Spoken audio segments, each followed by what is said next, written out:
2024 south west monsoon के बारे में आज सेकेंड अपडेट जारी किया गया है। इसके हिसाब से पूरी भारतवर्ष की एवरेज रेनफॉल सामान्य से 6% ज्यादा होने का संभावना है।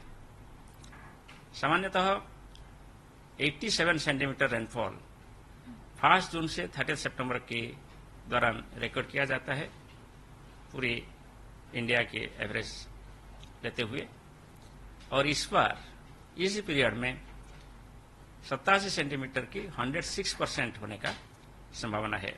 और हमारा ये जो मॉडल है इसका एरर होता है ±4%, यानी 106% ±4% रेनफॉल होने का पूर्वानुमान किया गया है।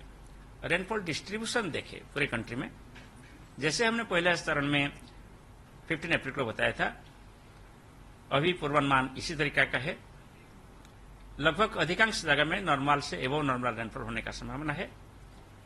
सिर्फ नॉर्थ ईस्ट इंडिया और ईस्टर्न इंडिया के कुछ हिस्से जैसे कि उड़ीसा और इसके आसपास gangetic West Bengal, South Jharkhand और छत्तीसगढ़ के कुछ हिस्से में, नॉर्थ वेस्ट इंडिया का जम्मू एंड कश्मीर, लद्दाख, हिमाचल प्रदेश और उत्तराखंड के कुछ हिस्से में बिलो नॉर्मल रेनफॉल प्रोबेबिलिटी का पूर्वानुमान किया गया है। जी सर, क्या कुछ चेंजेस हैं मानसून आने को लेकर, या वही जो तय समय से के मुताबिक ही आएगा? मानसून यूजुअली 1 जून को केरल के पास पहुंचता है।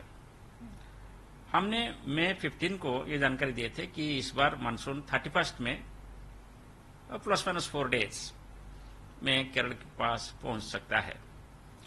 आज फिर और एक अपडेट हम दिए हैं मानसून के बारे में कि साउथ ईस्ट मानसून केरल तट को आने के लिए और नॉर्थ ईस्टर्न स्टेट्स को आने के लिए अगले 5 दिन में फेवरेबल कंडीशंस यानी अनुकूल वातावरण डेवलप होगा।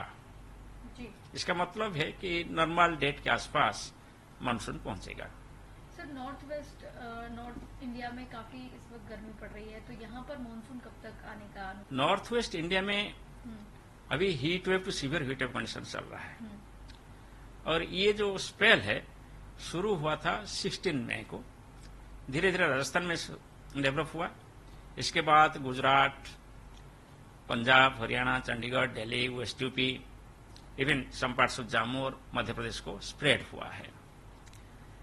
अभी जो हमारा पूर्वानुमान है 30 मई को एक western disturbance north west India को प्रभावित करेगा। इसके वजह से अरेबियन सी में भी मॉइस्चर नॉर्थ ईस्ट इंडिया की तरफ आने की संभावना है।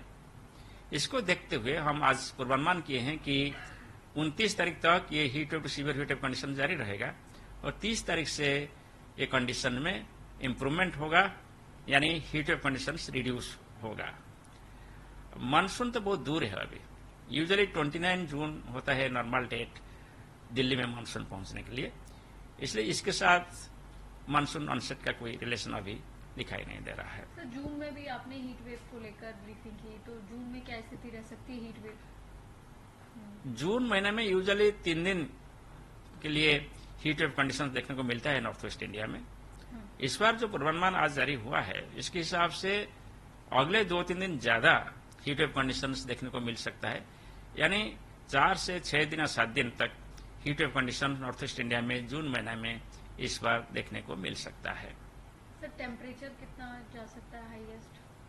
टेम्परेचर तो यूजुअली पीरियड में 40 to 45 डिग्री सेल्सियस तक हो सकता है, मगर डे बाई डे में कौन सा जगह में कितना टेम्परेचर होगा इसका जानकारी हम देते हैं अगले 7 दिन के लिए।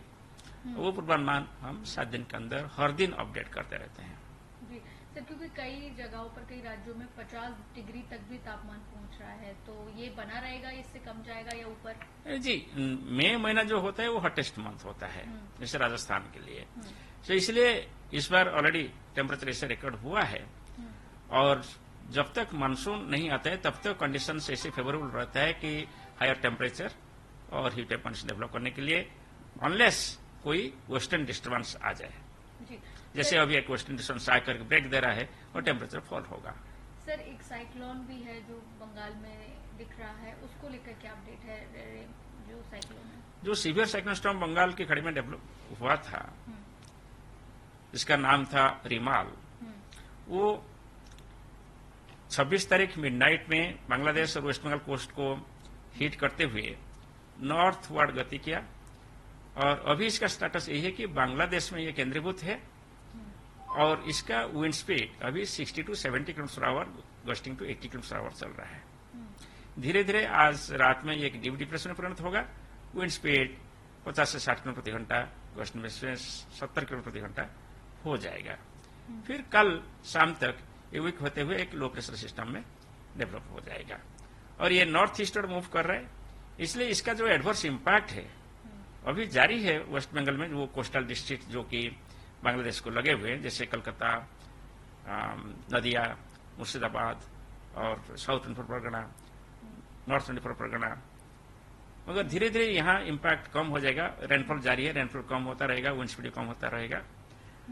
मगर जो नॉर्थ ईस्ट स्टेट्स है जैसे आसाम, मेघालय, अरुणाचल प्रदेश, नागालैंड, मणिपुर, मिजोरम, त्रिपुरा, वहां बारिश शुरू हो गया है, बारिश जारी रहेगा। Heavy to very heavy rainfall हो सकता है आज और कल, और एक्सट्रीमली हेवी रेनफॉल भी सम प्लेसेस में रिकॉर्ड हो सकता है। इसलिए हम red colour warning north eastern states के लिए भी जारी किए हैं।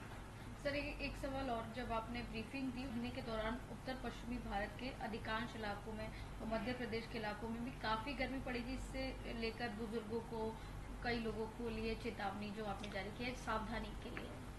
हाँ, हमने ये इन्फॉर्मेशन देना चाहता हूँ कि जैसे हम अब प्रेडिक्ट कर रहे हैं कि जून महीने में नॉर्थ वेस्ट इंडिया में नॉर्मल से ज्यादा हीट वेव कंडीशन रहेगा और टेम्परेचर नॉर्मल से ज्यादा रहने की संभावना है, इसलिए हम लोग सभी प्रिकॉशनरी मेजर रहना चाहिए, जैसे कि हम हीट वेव में प्रभावित न हो।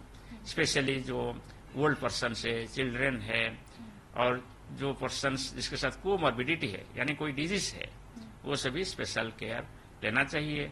शेडिंग माने छाया के अंदर रहना चाहिए और वाटर जूस वगैरह पीना चाहिए, जैसे कि हम बड़ी कूल रहे, हीट वेव से प्रभावित न हो।